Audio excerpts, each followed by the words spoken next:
Hi tears, good evening. Today custard milk gulab jamun எப்படி செய்கிறதுன்னு பார்க்கலாங்களா? அடுப்பில் ஒரு பாத்திரம் வச்சு அதில் 2 கப் பால் ஊற்றிக்கோங்க. நல்லா திக்கான பாலாக, பேக்கெட் பாலாக இருந்தாலும் சரி, மாட்டுப்பாலாக இருந்தாலும் சரி, நல்லா திக்கான பாலாக ஆட் பண்ணிக்கிட்டு அது காயட்டும். அந்த காயிற கேப்பில் நாம் இன்னொரு கிண்ணி எடுத்து அதில் 1 கப் பால் ஊற்றிட்டு அதில் 3 ஸ்பூன் கஸ்டர்ட் மில்க் பவுடரை ஆட் பண்ணி நல்லா கட்டி விழாமல் கலந்துக்கோங்க. விஸ்கில் கலந்துக்கோங்க, கட்டி விழாமல் கலந்துக்கோங்க, அப்போ தான் நல்லாயிருக்கும்.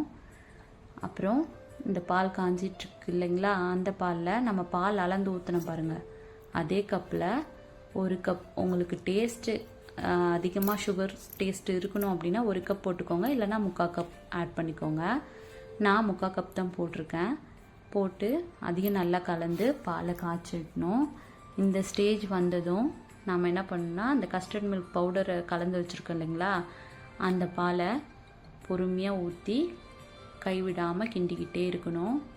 ஏன்னா கட்டி விழுந்துடும், அதுக்காக நல்லா கிண்டிக்கிட்டே இருந்தோம் அப்படின்னா இந்த பால் கொஞ்சம் திக் ஆகும். பாருங்கள், நீங்களே பாருங்கள் அந்த சேஞ்சஸை.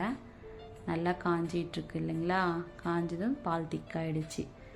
இந்த அளவுக்கு திக்கானதும் நாம் என்ன பண்ணுறோன்னா, ஸ்டவ் ஆஃப் பண்ணிவிட்டு இந்த காய்ச்சின கஸ்டர்ட் மில்கை நாம் இன்னொரு கிண்ணியில் ஊற்றிட்டு ஒரு மூடி போட்டு மூடி அதை ஃப்ரிட்ஜில் 2 மணி நேரம் ஸ்டோர் பண்ணி வைங்க. ஃப்ரீசர்லாம் 1/2 அன் ஹவர் வைங்க.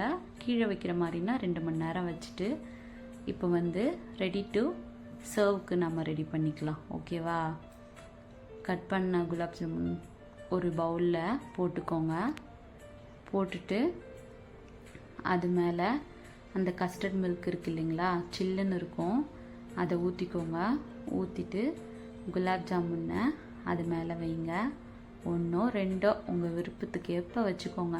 நான் ஒரு முழு குலாப் ஜாமுனும் கட் பண்ணி வச்சுருக்கேன், ஒரு 2 பீஸும் வைக்கிறேன். ஓகேவா? அந்த மாதிரி வச்சுட்டு அதுக்கப்புறம் மேலே நட்ஸு, உங்கள்கிட்ட என்னென்ன நட்ஸ் இருக்கோ அதெல்லாம் துருவி அது மேலே ஆட் பண்ணிக்கோங்க. நான் பாதம், பிஸ்தா, முந்திரி இதை 3ஐயும் துருவிட்டு அது மேலே தூவி விடுறேன். பயங்கர டெம்ப்டிங்காக இருந்துச்சு. பார்க்கவே எப்படி இருக்குது பார்த்தீங்களா? சாப்பிட்ணும் போல் இருக்குல்ல. நிஜமாகவே செம்ம டேஸ்ட்டாக இருக்கும்.